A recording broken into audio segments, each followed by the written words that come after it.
ബീഹാറിൽ രണ്ടാം ഘട്ടത്തിൽ വോട്ടെടുപ്പ് നടക്കുന്ന മണ്ഡലങ്ങളിൽ നാമനിർദ്ദേശ പത്രിക പിൻവലിക്കാനുള്ള സമയം നാളെ അവസാനിക്കും. പ്രചാരണം ചൂടുപിടിക്കുമ്പോൾ തമ്മിലടിച്ച് തകർന്ന അവസ്ഥയിലാണ് ഇന്ത്യ സഖ്യം. 11 സീറ്റുകളിൽ സഖ്യത്തിലെ പാർട്ടികൾ തമ്മിൽ മത്സരിക്കുന്നുണ്ട്. വിഷ്ണു, ഇപ്പോഴും അവിടെ തമ്മിലടി അവസാനിച്ചിട്ടില്ല. NDA ബഹുദൂരം മുന്നിലായി കഴിഞ്ഞു. അപ്പോഴാണ് ഈ ഇന്ത്യ സഖ്യത്തിലെ കക്ഷികൾ തമ്മിൽ പരസ്പരം പോരടിക്കുന്നത്. എങ്ങനെയാണ് അവിടെ ഇപ്പോഴത്തെ അവസ്ഥ?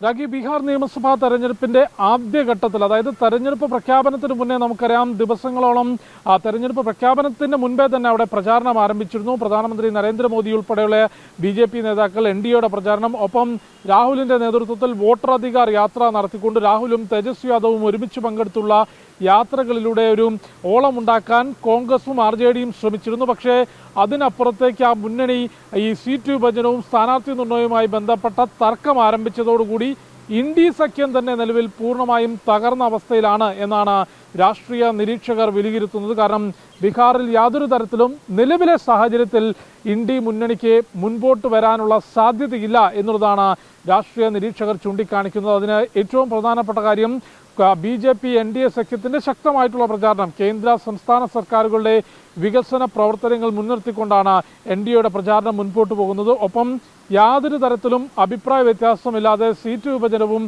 സ്ഥാനാർത്ഥി പ്രഖ്യാപനവും പൂർത്തിയാക്കാനും NDA സഖ്യത്തിന് സാധിച്ചിരുന്നു. മറുവശത്ത് ഇന്ത്യ സഖ്യം സീറ്റ് വിഭജനവും സ്ഥാനാർത്ഥി നിർണയവുമായി ബന്ധപ്പെട്ട പരസ്പരം തമ്മിലടിക്കുകയും നേതാക്കൾ തമ്മിൽ പരസ്പര വിശ്വാസമില്ലാത്ത രീതിയിലേക്ക് പോവുകയും ചെയ്തതോടുകൂടിയാണ് ഇന്ത്യ മുന്നണി തകർന്നടിഞ്ഞു എന്നൊരു നിരീക്ഷണത്തിലേക്ക് രാഷ്ട്രീയ നിരീക്ഷകർ എത്തിയിട്ടുള്ളത്. 11 മണ്ഡലങ്ങളിലാണ് ഇന്ത്യ മുന്നണിയിലെ തന്നെ RJD, കോൺഗ്രസ്, പാർട്ടികൾ തമ്മിൽ, വികാസ് ഇൻസാൻ പാർട്ടി ഉൾപ്പെടെയുള്ള പാർട്ടികൾ തമ്മിൽ മത്സരിക്കുന്നു. അതിൽ തന്നെയും കോൺഗ്രസ് മത്സരിക്കുന്ന 5 മണ്ഡലങ്ങളിൽ RJD സ്ഥാനാർത്ഥികളെ പ്രഖ്യാപിച്ചിട്ടുണ്ട്. തേജസ്വി യാദവും RJDയുടെ മുതിർന്ന നേതാക്കളും കോൺഗ്രസിന് കൂടുതൽ സീറ്റുകൾ നൽകാനാകില്ല എന്നും 2020 നിയമസഭാ തെരഞ്ഞെടുപ്പിലും 2024 ലോക്സഭാ തെരഞ്ഞെടുപ്പിലും കോൺഗ്രസിന്റെ മോശം പ്രകടനമാണ് മഹാഗഠബന്ധന്റെ തകർച്ചയ്ക്ക് വഴിവെച്ചത് എന്ന വിമർശനവുമാണ് ബീഹാറിൽ RJD കോൺഗ്രസിനെതിരെ ഉന്നയിക്കുന്നത്. ഒപ്പം ഇടത് പാർട്ടികൾ 20-ലധികം സീറ്റുകളിലാണ് CPM-ലും ഇടത് പാർട്ടികളും മത്സരിക്കുന്നത്. അവർക്കും വലിയ രീതിയിൽ മുൻപോട്ട് പ്രചാരണം നയിക്കാൻ സാധിക്കാത്ത അവസ്ഥയാണ്. കാരണം ഇന്ത്യ മുന്നണിക്കുള്ളിൽ പരസ്പര വിശ്വാസമില്ലാതെ നേതാക്കൾ മുൻപോട്ട് പോകുന്നതോടുകൂടി പ്രധാനപ്പെട്ട നേതാക്കളെ ഒരുമിച്ചിരുത്തി പ്രചാരണം വൻ തെരഞ്ഞെടുപ്പ് റാലികളിലേക്ക് കടക്കാൻ ഇന്ത്യ മുന്നണിക്ക് സാധിക്കുന്നില്ല എന്നുള്ളതാണ് യാഥാർത്ഥ്യം. മറുവശത്ത് നിതീഷ് കുമാറിന്റെ തെരഞ്ഞെടുപ്പ് റാലികൾ ഇന്നലെ മുതൽ ആരംഭിച്ചു. പ്രധാനമന്ത്രി നരേന്ദ്രമോദി 24-ന് ബീഹാറിലെത്തുന്നുണ്ട്.